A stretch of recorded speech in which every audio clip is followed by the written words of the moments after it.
एक ऐसा अंतर्राष्ट्रीय ख्याति प्राप्त मानव जो गुरु प्रेरणा से पिछले 20 वर्षों से वानप्रस्थ जीवन जीते हुए 24 घंटे मानवता की सेवा में संलग्न है। एक ऐसा मानव जो अभी राष्ट्रीय, अंतर्राष्ट्रीय टीवी चैनलों पर 7,500 एपिसोड के माध्यम से सनातन सत्य, आत्मविज्ञान एवं पुनरुत्थान, व्यवहार एवं निश्चय जगत के जीवनोपयोगी विषयों पर हृदय स्पर्शी प्रवचन कर चुका है। उस मानव का नाम है महात्मा उपासक प्रोफेसर डॉक्टर सोहन राज तातेड़। प्रोफेसर तातेड़ द्वारा योग, दर्शन, शिक्षा विषयों पर रचित पीएचडी स्तर के 250 शोध ग्रंथ भारत के 100 प्रतिष्ठित विश्वविद्यालयों में शोधार्थी पढ़ रहे हैं तथा वे सभी शोध ग्रंथ वहां की सेंट्रल लाइब्रेरियों में उपलब्ध हैं। महात्मा सोहन राज ने अभी तक हजारों स्कूलों, कॉलेजों, विश्वविद्यालयों एवं संस्थाओं में सेमिनार, वर्कशॉप, कैंप लगाकर लाखों विद्यार्थियों को योग, दर्शन, शिक्षा का प्रशिक्षण देकर उन्हें सुसंस्कारित किया। डॉक्टर तातेड़ ने भारतीय संस्कृति उत्थान के 4,000 से अधिक समसामयिक विषयों पर आर्टिकल लिखकर ऑनलाइन जर्नल, पत्रिकाओं, वेबसाइट्स पर प्रकाशित किया, जिसका उपयोग लाखों पाठक कर रहे हैं। उपासक तातेड़ के 5,000 से अधिक आज का सुविचार, आज का शुभ संदेश, आज का मंगल भावना योग आदि चिंतन websites, Twitter, blogger, Facebook, YouTube माध्यमों से लाखों लोग अपना जीवन निर्माण कर रहे हैं। मानवता के मसीहा ऐसे महामानव महात्मा सोहन राज तातेड़ के प्रोफाइल को अभी तक विश्व के 20 लाख दर्शक यूट्यूब पर, 12 लाख गूगल पर एवं लाखों दर्शक फेसबुक, ब्लॉगर, ट्विटर और इंस्टाग्राम पर देख चुके हैं।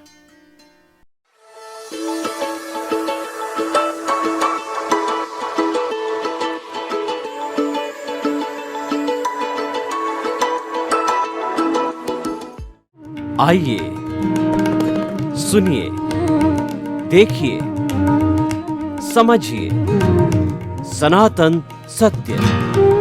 जैसी दृष्टि वैसी सृष्टि, दृष्टि विज्ञान, कुदरत, कुदरती रचना एवं कुदरत के कानून से शाश्वत सुख की प्राप्ति। जोधपुर के परम पूज्य महात्मा उपासक प्रोफेसर डॉक्टर सोहन राज तातेड़ के निर्देशन में सनातन सत्य, जैसी दृष्टि वैसी सृष्टि, दृष्टि विज्ञान।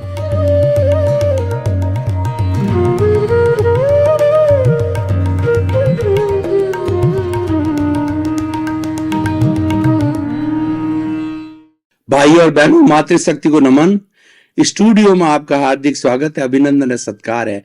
आत्मविज्ञान, साइंस ऑफ द सोल कार्यक्रम के अंतर्गत हम आपको सही दृष्टि, सही सोच, राइट विजन, राइट थिंकिंग के तहत आपकी जो नकारात्मक सोच है, आपकी जो रॉन्ग बिलीफ है, आपका जो अशुद्ध चिंतन है, उसको हम शुद्ध करते हैं। यानी नकारात्मक हटा करके हम सकारात्मक बनाते हैं, नेगेटिविटी को पॉजिटिविटी के अंदर बदलते हैं और ये हम नए नए एपिसोड्स के माध्यम से करते हैं। तो आज का हमारा बहुत ही सुंदर एपिसोड विषय है कि दर्शन एवं जीवन प्रबंध। भाई और बहनों, बहुत ही सुंदर विषय है। 2 शब्द है, एक तो दर्शन और दूसरा जीवन प्रबंध। दर्शन किसे कहते हैं? दर्शन को इंग्लिश में कहते हैं फिलॉसॉफी, और यह कहा जाता है लव टू विजडम, यानी बुद्धि से प्यार करना। बुद्धि से प्यार करने का मतलब है कि अच्छी बात बताना, अच्छी चीज बताना, स्वयं के लिए भी अच्छी चीज अच्छी रहे और लोगों के लिए भी अच्छी रहे। इसीलिए दर्शन हमारे जीवन का एक महत्वपूर्ण अंग है और दर्शन ने हमारे जीवन को अच्छा बनाया, जीवन का प्रबंध किया है। इसीलिए हमने विषय कि दर्शन एवं जीवन प्रबंध रखा है कि दर्शन के माध्यम से हम अपने जीवन का मैनेजमेंट कैसे कर सकते हैं। देखिए, आज का युग विज्ञान का युग है। आज today is the modern age, is the age of the privatisation, globalisation and globalisation and liberalisation का युग है। इस युग के अंदर हम एक दूसरे के समीप आ गए। आज इंटरनेट और गूगल के माध्यम से हर स्थान को हम आसानी से देख सकते हैं, हर व्यक्ति को जो उससे जुड़ा हुआ है उससे उसकी पहचान कर सकते हैं। यानी हम एक गांव में कैसे रहते हैं उस तरीके से करीब आ गए हैं, और जो देश है वो छोटे छोटे जो है हमारे मोहल्ले टाइप हो गए हैं। इतनी करीबी हमारे भीतर हमारे इस ग्लोबलाइजेशन से और विज्ञान की तरक्की से आई है। इस तरक्की का हमें फायदा उठाना चाहिए। तो क्या है कि ये जो हमारा विज्ञान है ये गति देता है। ये जो है हम एक अगर मान लो हमारी जो हमारा 4 व्हीलर है, कार है, तो कार में एक्सीलेटर पर पैर दबाते हैं तो गाड़ी भागती है। यानी ये जो हमें विज्ञान है ये एक्सीलेटर की तरह गति देता है, लेकिन केवल गति हो तो देखिए कितना बड़ा नुकसान हो सकता है। उसको लेफ्ट करना है, उसको राइट करना है, सामने वाले से उसको बचाना है, साइड वाले से उसको बचाना है। उसके लिए जो हमारा जो कहना चाहिए कि वो स्टीयरिंग काम आता है। स्टीयरिंग है, ठीक रूपक के रूप में माने तो स्टीयरिंग जो है दर्शन का काम करता है। दर्शन जो हमें विज्ञान गति देता है और दर्शन जो है उसको दिशा देता है। दिशा का मतलब है स्टीयरिंग लेफ्ट करता है, राइट करता है, वह जो है वो हमारा स्टीयरिंग जो है वो अंकुश लगाता है, वह हमें दिशा दिखाता है। और केवल पेडल मारना, केवल एक्सीलेटर तो गति देगा, तो केवल गति हमारे लिए नुकसानदायक हो सकती है। तो मैं क्या कहना चाहता हूं कि विज्ञान के युग के अंदर दर्शन की बहुत ज्यादा उपयोगिता है, क्योंकि दिशा दिखाने वाला दर्शन ही है। मैं आपको एक दूसरा उदाहरण देता हूं कि हमारी उच्चतम जो है पढ़ाई है उसको PhD बोलते हैं। तो PhD का मतलब होता है डॉक्टरेट इन फिलॉसफी, और फिर वो अलग अलग विषयों में होती है। PhD in science, PhD in commerce, PhD in biology, PhD in mathematics, PhD in physics, PhD in chemistry. तो ये PhD शब्द कॉमन क्यों है? क्योंकि इसका PhD का अर्थ हो गया कि ये डिग्री दर्शन की डिग्री। यानी अगर आप कोई भी हो, साइंटिस्ट बनते हो, इंजीनियर बनते हो, चार्टर्ड अकाउंटेंट बनते हो, तो आप पारंगत बनते हो, आपको फुल स्टडी मिलती है, फुल पढ़ाई आपने कर ली है। लेकिन सब कुछ करने के बाद भी जीवन जीने की कला, यानी आपको दर्शन आना चाहिए। दर्शन को कॉमन इसीलिए रखा है कि आप आखिर समाज में जाओगे तो आपका जीवन परोपकारी होना चाहिए। इस डिग्री को प्राप्त करके आप आतंक पैदा ना करो, लोगों को कष्ट ना दो, लोगों का शोषण ना दो, इसीलिए आपको ये डिग्री दी जाती है। आप अपने विषय के पारंगत तो हो गए, लेकिन आपका जीवन दर्शन होना चाहिए, आपकी लाइफ फिलॉसफी होनी चाहिए, जो कि लोगों को एक अच्छा रास्ता मिले आपके एक्सपर्टाइजेशन से, इसीलिए डिग्री जाती है। तो ये भी एक बहुत बड़ा उदाहरण है दर्शन का, दर्शन की उपयोगिता का था। देखिए आज जो फिलोसोफर्स होते हैं, जो दर्शन पढ़ते हैं, आज हम वर्तमान के अंदर हमारे भारतवर्ष के अंदर विश्वविद्यालयों, स्कूल से लगा करके विश्वविद्यालयों के अंदर हमारा जो कंपेरेटिव स्टडी ऑफ रिलीजन जो होता है उसके अंदर हम 55 तरह के धर्म दर्शन पढ़ाते हैं। पुराने युग के अंदर धर्म और दर्शन एक ही साथ होता था, क्योंकि विज्ञान का इतना विकास नहीं हुआ है। आज जो धर्म और दर्शन को अलग कर दिया जाता है, जैसे कि जैन फिलॉसफी और जैन रिलीजन दोनों अलग है। जो जैन फिलॉसफी है वो सिद्धांत है और रिलीजन है उसकी आचार मीमांसा है। यानी हमने सिद्धांत पक्ष को और आचार पक्ष को अलग कर दिया, तत्व मीमांसा को और हमने आचार मीमांसा को अलग अलग रखा।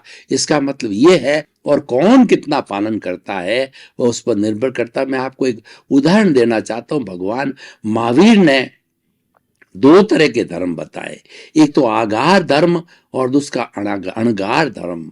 भगवान महावीर ने कहा कि आत्मशुद्धि साधनम धर्म।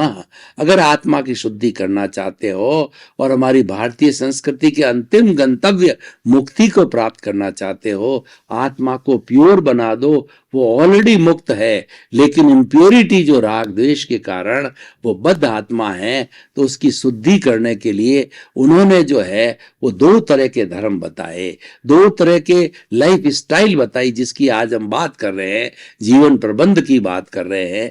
एक जो बताया उन्होंने कि जो है 5 महाव्रत का जो है वो अणगार धर्म, यानी कोई तरह की छूट नहीं है। अहिंसा, सत्य, अचौर्य, ब्रह्मचर्य, अपरिग्रह, 5 महाव्रतों को 100% पालन करना, जीवन भर पालन करना। अर्थ क्या हुआ? हिंसा करनी नहीं, करवानी नहीं, अनुमोदनी नहीं, मन से नहीं, वचन से नहीं, काया से नहीं।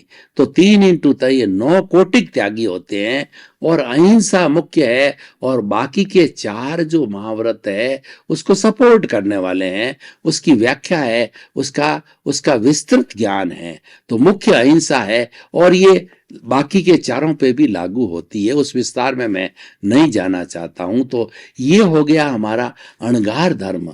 अब भगवान ने देखा कि भगवान कहते हैं कि जे कम में सूरा से धम में सूरा, यानी जो कर्मवीर होता है वही धर्मवीर होता है। ये 5 महाव्रत का पालन वो ही कर सकता है जो धर्मवीर हो, लेकिन हर व्यक्ति धर्मवीर नहीं हो सकता। जो हमारा जो समाज है उसमें 3 स्तर के लोग होते हैं।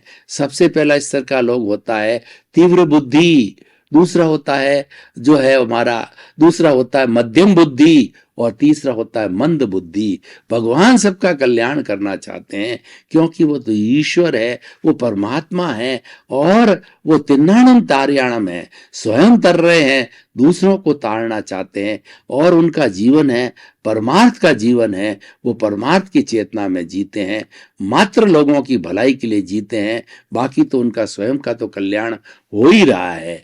तो उन्होंने कृपा करके जो है वो सामान्य ग्रस्त लोगों के लिए अणुव्रत दिया। अणुव्रत में छूट दी गई, महाव्रत में कोई छूट नहीं है, और व्रत वही है अहिंसा, सत्य, अचौर्य, ब्रह्मचर्य, अपरिग्रह। तो जो गृहस्थी है अणुव्रती है, जो कि उसके परिवार होता है, उसके घर होती है, रसोई होती है, उसके संबंध होते हैं, उसके बाल बच्चे होते हैं, उसे कंचन कामिनी होती है, और महाव्रती के कुछ नहीं होता। महाव्रती कंचन कामिनी से मुक्त होता है, उसके घर नहीं होती, रसोई नहीं होती, और उसके कोई संबंध नहीं होता है।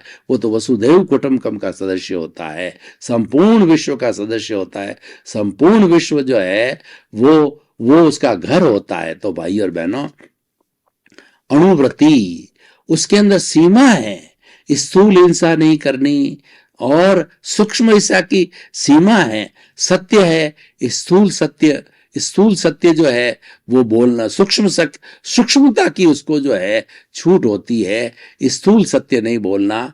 और अहिंसा, सत्य, अचौर्य और ब्रह्मचर्य और अपरिग्रह, स्थूलता जो है अलाउड है, सूक्ष्मता जो है उसके अंदर अलाउड है, स्थूलता नहीं करनी, यानी निरपराध प्राणी की हिंसा नहीं करनी, और ऐसा झूठ नहीं बोलना जो कि किसी को कष्टकारी हो, और कोई तरह की किसी के चीज को हड़पना नहीं, और छोटी मोटी चोरी जो है वो उसको अलाउड होती है। वो मतलब उसकी सीमा होती है, कहने का अर्थ होता है सीमाकरण है, इच्छा परिमाण है। जो अणुव्रति होता है उसमें इच्छा का परिणाम होता है, परिमाण होता है, क्योंकि उसके घर होता है, परिवार होता है, समाज होता है, और साधु संतों का भरण पोषण भी उसी के द्वारा होता है। तो इसीलिए जो कहा भी गया है कि साईं इतना दीजिए जामे कुटुंब समाए, मैं भी भूखा न रहूं और साधु न भूखा जाए। ये अणुव्रति के लिए लागू होता है, महाव्रति के लिए लागू नहीं होता है, क्योंकि वो तो भिक्षा मांग कर खाते हैं। तो इसीलिए वो कहते हैं मुझे इतना दीजिए ईश्वर कि मेरा घर का, परिवार का भरण पोषण अच्छा हो, समाज के मैं काम आऊं, साधु संत घर में, यानी अतिथि देवो भव, घर में कोई भी साधु संत और कोई भी अतिथि आ जाए बस भूखा नहीं जाए, क्योंकि मैं गृहस्थी हूँ, मेरे घर है, परिवार है, मेरे रसोई है, और मैं उसका जो आतिथ्य कर सकूं। तो इसलिए भाई और बहनों, ये जो आगार और अणगार धर्म बताए हैं, ये 5 महाव्रत और अणुव्रत के रूप में बताए गए। मैंने एक रोल मॉडल आपको बताया। मैं ये कहना चाह रहा था कि ये जो आचार संहिता है, उससे हमारा जीवन प्रबंधन होता है। अब किस तरीके से दर्शन जीवन प्रबंधन करता है, वह मैं बताना चाहता हूं। दार्शनिक वह होता है, फिलोसोफर वह होता है जो जीव और जगत की व्याख्या करता है, और वह अपने आप में 3 प्रश्न खड़ा करता है। फिलोसोफर, मैं कौन हूं, मैं कहां से आया हूं, और मुझे कहां जाना है। जब ये 3 प्रश्न खड़े होते हैं, तभी दर्शन पैदा होता है। दर्शन का एक दूसरा अर्थ होता है समझ खुला करना, अपनी सोच को जो है विस्तृत करना, खुला करना। व्हाट इज द रियलिटी, सनातन सत्य क्या है, और हमारी कुदरत, कुदरत की रचना और कुदरत का कानून क्या है, और किस तरीके से वो कार्य करते हैं। जब ये चीज हमको मालूम होती, सनातन सत्य मिलता है, तो शाश्वत सुख की प्राप्ति होती है। वही हमारे जीवन का लक्ष्य होता है। ये दृष्टि का विज्ञान है। दर्शन है वो एक दृष्टि का विज्ञान है। दर्शन हमारी दृष्टि को खुला करता है। आखिर तो पहचान करो कि मैं कौन हूं। बहुत बड़ा प्रश्न है, क्या आप ये शरीर हो या शरीर से ऊपर एक शुद्ध आत्मा हो? आप निर्णय करो, भेद विज्ञान करो कि मैं शरीर में रहते हुए भी मैं तो शुद्ध आत्मा हूं।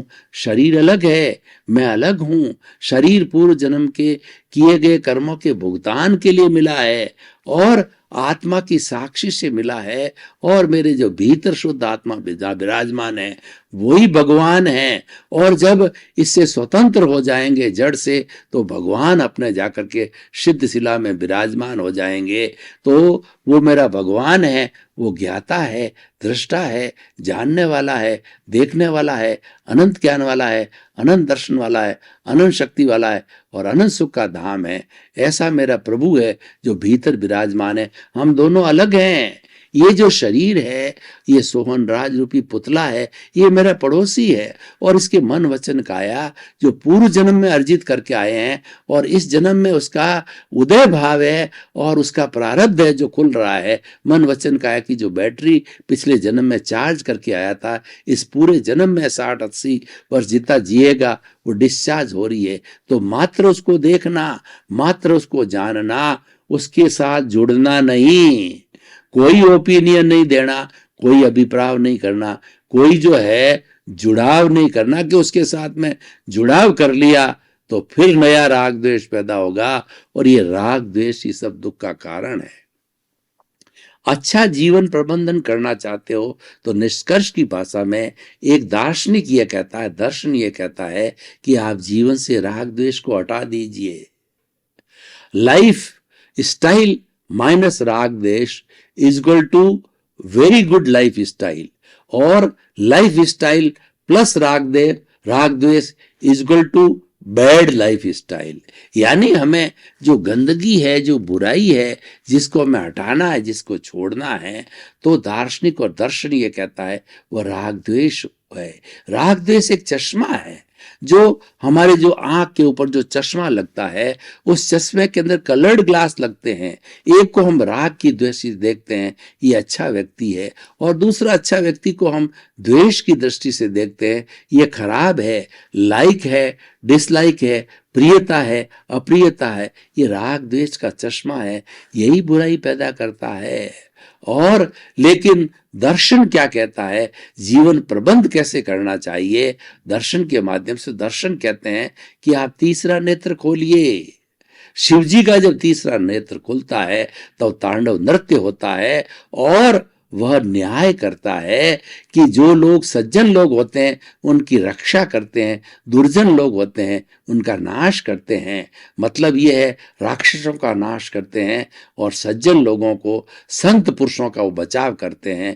क्योंकि जितने अधिक राक्षस पैदा होंगे, वो इस समाज को खराब कर देंगे, दूषित कर देंगे, उसमें आतंक फैलाएंगे। और सज्जन व्यक्ति होंगे, वो शांति स्थापित करेंगे, सुख स्थापित करेंगे, अच्छी बात बताएंगे और पूरा हमारा जो माहौल है एक स्वर्ग योग्य हो जाएगा, वो जन्नत बन जाएगा। और जो लोग जो है वो राक्षस लोग है, इसको जन्म बना देंगे हमारे जीवन को। तो ये संतुलन पैदा करते हैं। तो जो तीसरा नेत्र है ये संतुलन का नेत्र है। थर्ड आई हमारी जो पिनियल ग्रंथि है, जो कि हमारे दोनों प्रकृतियों के बीच का दर्शन केंद्र है, आज्ञा चक्र है और पिनियल ग्रंथि मानी जाती है, ये आत्मा का स्थान माना जाता है। वैसे तो आत्मा पूरे शरीर में व्याप्त है। आत्मा के एक एक जो है चेतनामय परमाणुओं पर असंख्य असंख्य राग द्वेष के जो है परमाणु, कर्म के परमाणु होते हैं। कर्म कहिए, राग द्वेष कहिए, कुछ भी नाम कहिए, वो सारी अशुद्धि है। इसको कई नामों से, पुण्य है, पाप है, कई नामों से पुकारा जाता है, लेकिन उसका भावार्थ एक ही है। वो कर्म रज है, वो अशुद्धि है और वह उसी अशुद्धि के कारण जो है ये हमारे शरीर और आत्मा के बीच के अंदर वेल्डिंग पड़ा, और वही अज्ञान है। देखिए, अज्ञान को हटाना जो है और सम्यक दर्शन प्राप्त करना है, ये एक अच्छा जीवन जीने की पद्धति है। वो हम कैसे प्राप्त करें? उसको प्राप्त करने के लिए, अच्छा जीवन प्रबंध करने के लिए सम्यक दर्शन को प्राप्त करो, अपनी सोच को खुला करो, रियलिटी को प्राप्त करो कि what is ultimate truth, what is सनातन सत्य, तभी आपको शाश्वत सुख मिलेगा। तो उसको प्राप्त करने के लिए हमें किसी ज्ञानी पुरुष को ढूंढना पड़ेगा। ज्ञानी पुरुष वह होता है जिसके राग द्वेष समाप्त हो जाता है और केवल उसके समता का भाव होता है। जो समताशील होता है वही हमें ज्ञान दे सकता है और वो हमारा गुरु होता है। गुरु के लिए क्या है? गु का मतलब होता है अंधकार, रू का मतलब दूर करने वाला। हमारा गुरु वह व्यक्ति है कि वो हमारे अज्ञान रूपी अंधकार को दूर करता है। कैसे करता है? घनी शताब्दियों का जो है वो अंधेरा हो और अंधेरे में एक छोटा सा जो है मिट्टी का दीपक जला दो, उस घने अंधकार को चीर करके वो प्रकाश कर देता है। तो हमारी आत्मा स्व पर प्रकाशक है, हमारा गुरु है, स्व पर प्रकाशक है, वह स्वयं ज्ञानी है और उस ज्ञान के द्वारा हमारे इस राग द्वेष को शांत कर देता है। ये जो राग द्वेष रूपी जो हमारा विष है, जहर करने वाला जो है हमारा, ये नाग फुफकारता है, उस विष की थैली को फेंक देता है और फेंक दे करके हमको समता की भावना में ले आता है। हमारा जो नया जो है वो चार्जिंग बंद कर देता राग द्वेष का, और पूर्व जन्म के अंदर जो राग द्वेष हमारे जुड़े हुए हैं वो बर्फ की शिला की तरह जो है, वो हमने कर्म किए हुए हैं, दोष किए हुए हैं, बर्फ की शिला की तरह वो पिघलते रहते हैं। तो भाई और बहनों, हमें ऐसे ज्ञानी को ढूंढना है।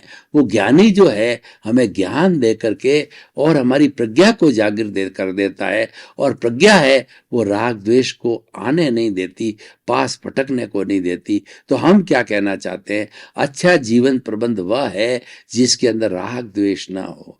कोई भी प्रवृत्ति करो वो निष्काम कर्म की प्रवृत्ति होनी चाहिए, वो अकर्ता भाव से होनी चाहिए। ये दो विषय जब आ जाते हैं, मालिकीपन नहीं होना चाहिए। हम तीन विषय पर चर्चा करते हैं। भगवान कृष्ण ने जो है गीता में निष्काम कर्म कहा। उन्होंने कहा कि कर्म आप करते रहिए और कर्म करना पड़ेगा।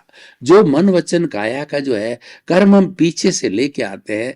आपने कभी देखा होगा कि रात के अंदर आप सो रहे हैं तो सोने के बाद भी हमारा अवचेतन मन काम करता रहता है और कई स्वप्न देखता है, कई ऐसी बातें हैं जो कि हमारे जो है वो जीवन में जो है घटित नहीं हो रही और हमको टीस कर रही है। वो हम जो है अवचेतन मन हमारी पूर्ण करता है, हमारे जो है वो रूपक के द्वारा, हमारे नाटक के द्वारा, स्वप्नों के द्वारा। तो वह सोने के समय में भी ये कार्य हमारा कर्म चलता रहता है। तो भगवान कृष्ण ने गीता में कहा कि तुम जीवन भर कर्म करते रहो और करना पड़ेगा, क्योंकि ये पीछे से प्रारब्ध लेकर के आए हो, उदय लेकर के आए हो। पिछले जन्म के अंदर भाव कर्म किए हैं, इस जन्म में वो द्रव्य कर्म जब खुलते रहेंगे, आपकी बैटरी मन वचन काया की खुलती रहेगी, आपकी फिल्म खुलती रहेगी, तो आपको करना पड़ेगा।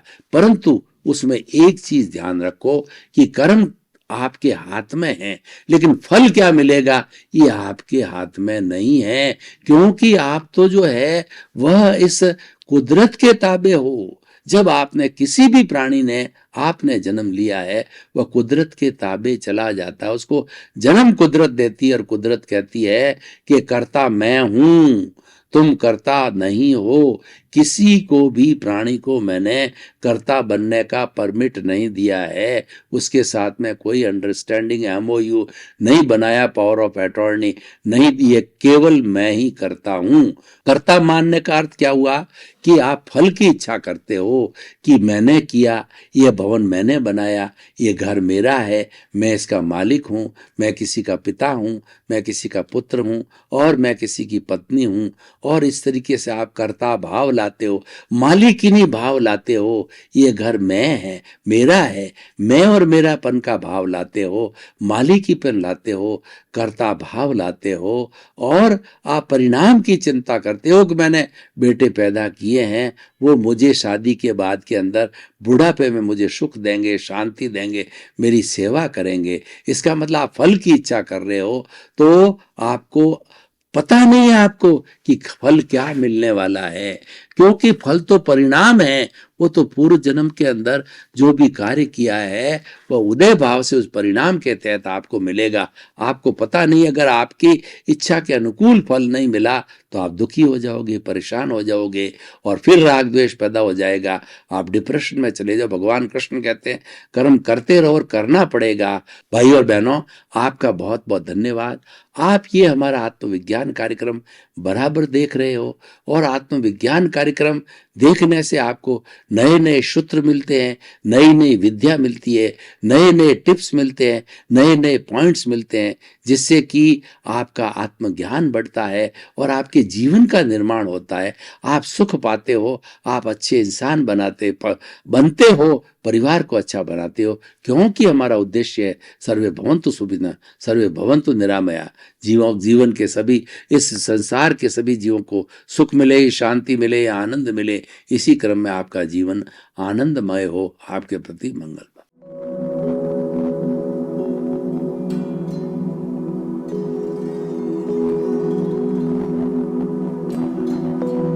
एक ऐसा अंतर्राष्ट्रीय ख्याति प्राप्त मानव जो गुरु प्रेरणा से पिछले 20 वर्षों से वानप्रस्थ जीवन जीते हुए 24 घंटे मानवता की सेवा में संलग्न है।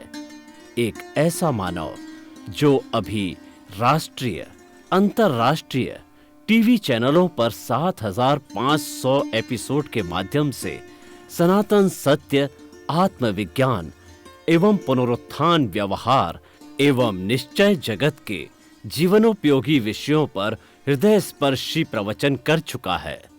उस मानव का नाम है महात्मा उपासक प्रोफेसर डॉक्टर सोहन राज तातेड़।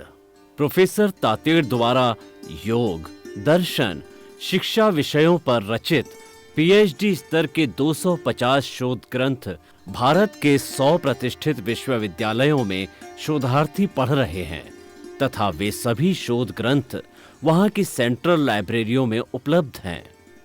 महात्मा सोहन राज ने अभी तक हजारों स्कूलों, कॉलेजों, विश्वविद्यालयों एवं संस्थाओं में सेमिनार, वर्कशॉप, कैंप लगाकर लाखों विद्यार्थियों को योग, दर्शन, शिक्षा का प्रशिक्षण देकर उन्हें सुसंस्कारित किया। डॉक्टर तातेड़ ने भारतीय संस्कृति उत्थान के 4000 से अधिक समसामयिक विषयों पर आर्टिकल लिखकर ऑनलाइन जर्नल, पत्रिकाओं, वेबसाइट्स पर प्रकाशित किया, जिसका उपयोग लाखों पाठक कर रहे हैं। उपासक तातेड़ के 5000 से अधिक आज का सुविचार, आज का शुभ संदेश, आज का मंगल भावना योग आदि चिंतन websites, Twitter, blogger, Facebook, YouTube माध्यमों से लाखों लोग अपना जीवन निर्माण कर रहे हैं। मानवता के मसीहा ऐसे महामानव महात्मा सोहन राज तातेड़ के प्रोफाइल को अभी तक विश्व के 20 लाख दर्शक यूट्यूब पर, 12 लाख गूगल पर एवं लाखों दर्शक फेसबुक, ब्लॉगर, ट्विटर और इंस्टाग्राम पर देख चुके हैं।